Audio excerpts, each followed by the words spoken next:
بسم اللہ الرحمن الرحیم افمن هذا الحدیث تعجبون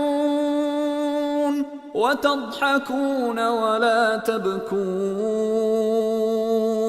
وأنتم سامدون۔ تو کیا تم اس کلام کے بارے میں تعجب کا شکار ہو اور ہنستے ہو اور روتے نہیں ہو جب کہ تم لغویات میں مگن ہو؟ آیت نمبر 59 کے الفاظ کے معانی کے آغاز سے پہلے عرض کرنا چاہوں گا، گزشتہ 2 آیات کے اعتبار سے قرآن کریم نے فرمایا آزفۃ الآزفہ، آنے والی یعنی قیامت قریب آ پہنچی، لیس لہا من دون اللہ کاشفہ، اللہ کے علاوہ اور کوئی نہیں کہ جو اس قیامت کی مصیبت کو ہٹا سکے اور اس کی مشکلات اور پریشانیوں اور عذاب سے انسان کو نجات عطا کر سکے۔ سورۃ النجم کی آخری آیات ہیں، اور جو پیغام تھا اس سورہ میں کفار کے بارے میں جو رسول اللہ کو جھٹلا رہے تھے ان کا تذکرہ کیا، وحی الہی کی حقانیت کا تذکرہ کیا، اور یہ کہ رسول اللہ نے اپنی آنکھوں سے آیات خدا کا مشاہدہ کیا ہے، رسول اللہ گمراہ نہیں ہیں، بہکے ہوئے نہیں ہیں، اور جو کچھ وہ تمہیں بتا رہے ہیں وہ اللہ کی طرف سے نازل کردہ ہے۔ اس کے بعد کفار کے گمان اور خواہشات نفسانی پر مبنی عقائد کا تذکرہ کیا اور انہیں رد کیا، اور اس کے بعد یہ بتایا کہ اللہ تبارک و تعالی ہی اس کائنات کی ہر چیز کا مالک ہے، اور وہ جزا دے گا بروں کو ان کے برے کاموں کی اور اچھوں کو ان کے اچھے کاموں کی۔ اور اس کے بعد اللہ تبارک و تعالی نے تذکرہ کیا اس شخص کا کہ جس نے قلیل مال دینے کے بعد ہاتھ روک لیا تھا ایک غلط دوست کے غلط مشورے کے سبب، اور پھر یہ بتایا کہ تمام نعمتیں دینے والا اللہ تبارک و تعالی کی ذات ہے، اور بعض اوقات جن چیزوں کو ہم اچھا نہیں سمجھتے جب کسی قوم پر عذاب آتا ہے تو در حقیقت ظالموں کی پکڑ بھی اللہ کی نعمت ہوتی ہے۔ تو یہ ساری باتیں بیان کرنے کے بعد قرآن مجید توجہ کروا رہا ہے قیامت کے دن کی طرف کہ جس سے لوگ غافل ہیں۔ امیر المؤمنین حضرت علی علیہ السلام کے ایک فرمان کے مطابق الناس نیام، لوگ سو رہے ہیں، نیند کی حالت میں ہیں، یعنی وہ لوگ کہ جو اللہ تبارک و تعالی کے حضور پیش ہونے کے وقت سے غافل ہیں، گویا کہ سو رہے ہیں، اور سویا ہوا شخص اس کی موت بھی قریب آ چکی ہو، بڑے سے بڑا خطرہ اس کے قریب آ چکا ہو، لیکن وہ غافل ہوتا ہے۔ تو اسی طرح قیامت سے غافل لوگ اپنی دنیا میں مگن ہیں، اپنی دنیا کی آرزوؤں کو پورا کرنے کی فکر میں لگے ہوئے ہیں۔ تو مولا فرماتے ہیں کہ الناس نیام، لوگ سو رہے ہیں، نیند کی حالت میں ہیں، اذا ماتوا انتبہوا، جب موت آئے گی ان کو تب خبردار ہوں گے، تب ہوشیار ہوں گے۔ لیکن اس وقت کا ہوشیار ہونا ظاہر ہے کہ قرآن کریم کے بیانات کے مطابق اس وقت کا ہوشیار ہونا اور اس وقت کا پچھتاوا کسی کو فائدہ نہیں دے گا۔ یہاں پر بھی قرآن کریم اسی بات کی طرف توجہ دلوا رہا ہے،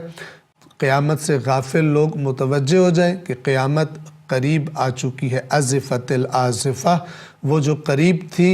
وہ قریب آن پہنچی۔ لیس لہا من دون اللہ کاشفہ، جس اللہ کے قانون سے تم گریز کر رہے ہو اور اپنی خواہشات نفسانی پر مبنی تم نے دین بنا لیا ہے، اور اپنے گمانوں پر مبنی دین تم نے بنا لیا ہے، اللہ کے نظام توحید سے دور چلے گئے ہو، تو جان لو کہ اس قیامت کی مصیبت سے نجات دینے والا سوائے اللہ وحدہ لا شریک کے اور کوئی ذات نہیں ہے۔ تمام کے تمام شفاعت کرنے والے اللہ تبارک و تعالی کے اذن اور اس کی رضا کے اور اس کی خوشنودی کے محتاج ہیں کہ جب وہ راضی ہوگا اور جس کو اجازت دے گا وہی اللہ تبارک و تعالی کی بارگاہ میں کسی کی شفاعت کر سکتا ہے، جیسا کہ اسی سورہ میں ہم نے اس بات کا بھی بیان آپ کی خدمت میں عرض کیا۔ تو قیامت کی طرف متوجہ کروانے کے بعد، اور یہ کہ اللہ تبارک و تعالی ہی فقط وہ واحد ہستی ہے کہ جو اس قیامت کی مصیبت کو تم پر سے ٹال سکتا ہے اور تمہیں نجات دے سکتا ہے۔ اس کے بعد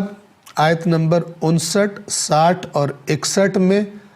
خداوند عالم اللہ کے کلام سے غافل لوگ اور اللہ کی نصیحت اور احکام کا انکار کرنے والے، اور بالخصوص وہ لوگ کہ جو قرآن مجید کو سن کر عجیب و غریب قسم کے بہانے لاتے تھے اور باتیں کیا کرتے تھے، ان سے خطاب فرماتا ہے اللہ تبارک و تعالی۔ اور جیسا کہ ہم عرض کرتے رہتے ہیں، یاد رکھیے گا، عقل مند انسان وہ ہے کہ جس کو معلوم ہے اور جس کی توجہ ہے اس بات کی طرف کہ قرآن کریم کی آیات کا خطاب اگرچہ علی الظاہر کفار ہی سے کیوں نہ ہو، گزشتہ اقوام کے بارے میں ہی تذکرہ کیوں نہ کر رہا ہو قرآن، لیکن قرآن پڑھنے والے کو چاہیے کہ وہ سب سے پہلے اپنے آپ کو قرآن کے خطاب کا مخاطب سمجھے اور اس کو اس بات کی طرف توجہ ہو کہ قرآن مجھے ہدایت کرنا چاہتا ہے، اگرچہ گزشتہ قوم کا قصہ بیان کر رہا ہے، گزشتہ غلط لوگوں کا مزاج بیان کر رہا ہے، لیکن اس سے مراد یہ ہے کہ جس غلط مزاج کی وجہ سے